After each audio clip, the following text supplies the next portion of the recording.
माँ, माँ, अरे क्या माँ माँ कर रहा है? बकरी का बच्चा है क्या? अरे माँ, मजाक छोड़ो। मुझे फाइनली वो मेन चौराहे वाली दुकान मिल गई है। अब देखना, आपका बेटा दुगनी स्पीड से पैसा कमाएगा। ओफो, ये क्या? मेरी ऑनलाइन मेकअप क्लास चल रही है। इतनी जोर से क्यों बोल रहे हो आप दोनों? अरे मेरी धर्म पत्नी जी, मेकअप क्लास बाद में करना। वो चौराहे वाली दुकान मिल गई है हमको। अरे वाह, रुको, मैं अपनी माँ को फोन लगाकर बता देती हूँ। अरे मैं भी अपने रिश्तेदारों को बता देती हूँ। कितनी खुशी की बात है। हाँ हाँ, मैं भी अपने दोस्तों को बता देता हूँ। 1 हफ्ते बाद रजिस्ट्री है। बस, घर में खुशी का मौका था। उन तीनों ने अपने अपने फोन उठाए और लोगों में बात फैलाना शुरू कर दिया। और रही सही कसर श्वेता बहू ने अपने पड़ोस में सबको बताकर कर दी। अरे वर्मा आंटी, अब हम भी जल्दी कार ले लेंगे। घर का रेनोवेशन होगा और ठाट से रहेंगे हम भी। अरे ऐसा क्या हुआ? लॉटरी बाटरी लग गई है क्या? अरे इस बार चौराहे वाली मॉल में हमको भी दुकान मिल गई है। दुकान नंबर 21, जो एकदम चौराहे पर है। अब ग्राहक बढ़ेंगे तो आमदनी भी बढ़ेगी ही ना। अरे वाह, कितनी खुशी की बात है। मैं बहुत खुश हूँ तुम्हें इतना खुश देख के। बाकी एक बात कहूँ, सबको मत बताते फिरना। किसी की नजर लग जाएगी तो खुशी की खबर वापस लौट जाएगी। हैं?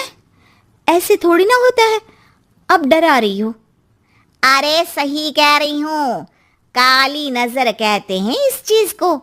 जब आप किसी को कुछ बताओ और वो काम बिगड़ जाए। अरे लेकिन मैं तो... तुमने सबको बता दिया ना? हाँ, फोन लगा लगा के। अब बच के रहना, काली नजर बड़ी खतरनाक होती है। श्वेता इतनी खुश रहती है कि वो वर्मा आंटी की बात पर ध्यान ही नहीं देती, जबकि पड़ोस में और भी लोगों से खुशी की खबर शेयर करती रहती है। अगले दिन राजेश बहुत दुखी होकर घर आता है। अरे बेटा, क्या हुआ? मुंह क्यों सूजा हुआ है? मधुमक्खी ने काट लिया क्या? माँ, वो दुकान किसी और के पास चली गई। किसी ने ज्यादा भाव लगा दिया। अरे पर बात तो आपसे हुई थी ना उस दुकान वाले की। हाँ, आज मैं टोकन अमाउंट देने गया था, तब मुझे पता चला। कोई आकर सुबह मुझसे पहले ही ज्यादा अमाउंट दे गया।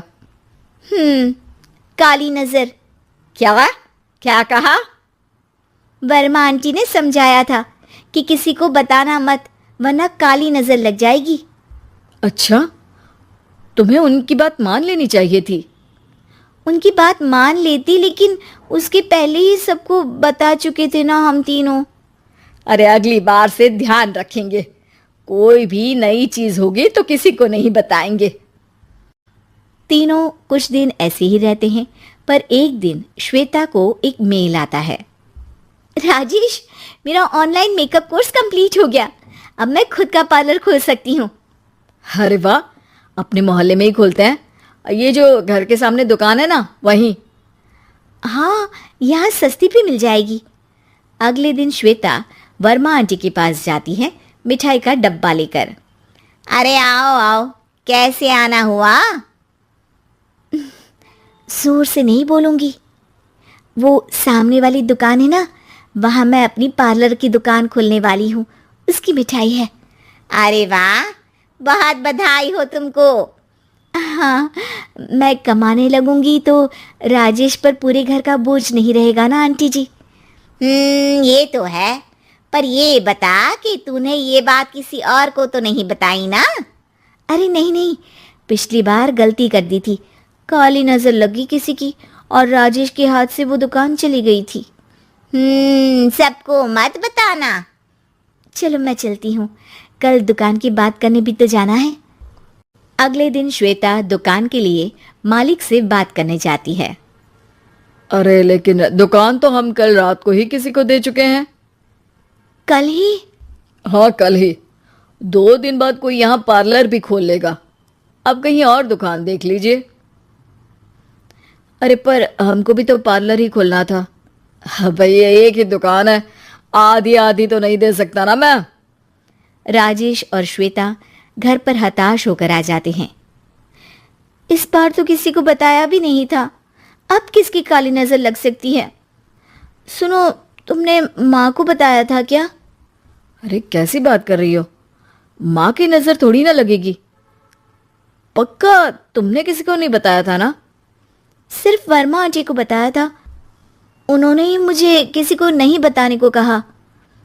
अरे यार तुम भी सही हो, मेरी माँ को नहीं बताने को कह रही हो, पर वर्मा आंटी को बताना तुम्हें जरूरी लगा। अरे वर्मा आंटी ने ही तो काली नज़र के बारे में बताया था ना, वो हमेशा हमारा भला ही तो चाहती है। मेरी माँ भी हमारा भला ही चाहती है। अरे पर चिल्ला क्यों रहे हो, बात नहीं कर सकते क्या आराम से? नहीं आता वो आराम से बात करना, और करना भी नहीं चाहता हूं मैं। दुकान जाने का दुख गुस्से में बदल गया था और राजेश और श्वेता में बात बंद हो गई थी। 2 दिन बाद मोहल्ले में पार्लर का इनॉग्रेशन हुआ, जिसमें मोहल्ले के सभी लोगों को बुलाया गया, पर श्वेता, राजेश और माँ नहीं जाते। माँ अंदर आ जाओ, क्या देख रही हो? अरे नया पार्लर देख रही हूं अपने आंगन से। देखो, माँ को दूसरे का सुख देखने में कितना मजा आ रहा है, मेरा दुख नहीं दिख रहा इन्हें। यहाँ मेरा पार्लर भी तो हो सकता था। अरे चुप रहो यार, हर बात में लड़ाई क्यों ढूंढ रही हो? राजेश और श्वेता फिर बहस करने लगते थे। तभी माँ ने दोनों को बाहर बुलाया। अरे जरा देखो तो, दुकान चलाने वाले का बोर्ड पर नाम क्या लिखा है? श्रुति वर्मा। गाड़ी निकाले बेटा, हमें कहीं जाना है। काली नजर का इलाज कराने? राजेश अपनी बाइक निकालता है। तीनों ट्रिपलिंग कर रहे हैं। माँ राजेश को उस मॉल वाली दुकान पर लेकर जाती है जहां राजेश अपनी दुकान खोलने वाला था। यही दुकान लेना चाहता था ना तू? हाँ, पर इनको भी दुखी करने लेकर आई हो क्या यहाँ पर दुकान दिखाकर? वहाँ काफी नहीं था? अरे श्वेता थोड़ा सब्र रख, अभी पता चलेगा कि हम यहाँ क्यों आए हैं। बता, इस दुकान चलाने वाले का नाम क्या है? अनुपम वर्मा। कुछ समझ में आया? वो दुकान वाली श्रुति वर्मा, ये दुकान वाला अनुपम वर्मा, और हमारे पड़ोस में हमने उस दुकानों के बारे में बताया किसको था? अब वर्मा आंटी को। मतलब वर्मा आंटी ही हमारा काम बिगाड़ रही है? नहीं नहीं, ऐसा नहीं हो सकता, ये बस इत्तेफाक है। राजेश अपना फोन निकालता है और श्रुति वर्मा और अनुपम वर्मा के नाम फेसबुक पर सर्च करता है, जहां ये दोनों ही वर्मा आंटी के रिश्तेदार होते हैं। श्वेता को समझ में आ जाता है कि वर्मा आंटी की ही नजर काली नजर है। अब क्या करना है? कोई भी खुशी की खबर हो तो काली नजर से बचना है, यानी वर्मा आंटी से बचना है। अरे पर मुझे ये समझ में नहीं आया कि वो हमारे साथ ऐसा क्यों करेंगी। अरे बेटा, एक सीख है, दूर के आदमी को आपकी तरक्की से कम परेशानी होगी, पड़ोसी को ज्यादा। दोनों माँ की बात में हामी भरते हैं और अगला काम चुपचाप करने की कसम खाते हैं, ताकि आगे से वर्मा आंटी कोई काम ना बिगाड़ सके।